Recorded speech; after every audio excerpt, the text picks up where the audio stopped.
L'écarté sur la poulie moyenne, il va falloir la régler un tout petit peu en dessous de notre épaule. Là, je suis ici, tu vois, sur la poulie moyenne, j'ai vraiment un mouvement qui part un peu du bas et qui revient.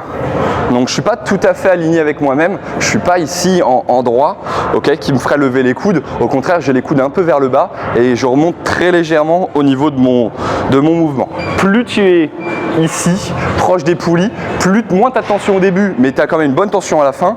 Plus tu es en avant, moins tu as de tension en fin, mais par contre beaucoup de tension ici en arrière. Donc à toi de trouver le juste équilibre. Généralement, on avance d'un bon petit pas par rapport aux poulies. Là, j'avance d'un pas à chaque fois. Sur celui-là, pour la vidéo, je vais rester ici. Premier mouvement, on sort la poitrine, on abaisse les épaules, on abaisse les coudes. On n'essaye pas d'être trop rentré sur les omoplates, sinon on risque de se faire mal et de faire ça. On est quand même un petit peu en avant. Fente, c'est pas mal. Le squat, c'est bien, mais ça peut te forcer à un déséquilibre et de tomber en arrière. La fente étant mieux.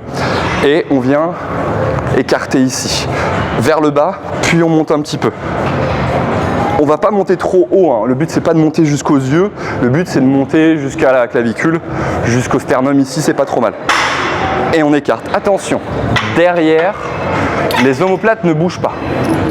Ce que je veux pas voir, c'est ça. Tu vois que mes omoplates bougent beaucoup. Ce que je veux voir, c'est une contraction des omoplates et une adduction des bras. Alors les omoplates vont un petit peu bouger, c'est normal. Sur ce mouvement, il y a des écartés, donc les omoplates se mettent en tension. Mais je veux surtout pas que ça bouge trop ou que tu t'arrondisses ici. Donc méfie-toi de ça, c'est le plus dur. On avance un petit peu d'un pas, on se met en tension et on monte un petit peu les bras, on les redescend très légèrement pour aligner et avoir une tension dans les pecs sur le côté sternal plus que le côté claviculaire. Voilà pour l'écarté à la poulie moyenne. Je l'ai mis à 10 par rapport à moi, n'hésite pas à la mettre à 11 ou à 12. À toi de voir, ça dépend de ta taille.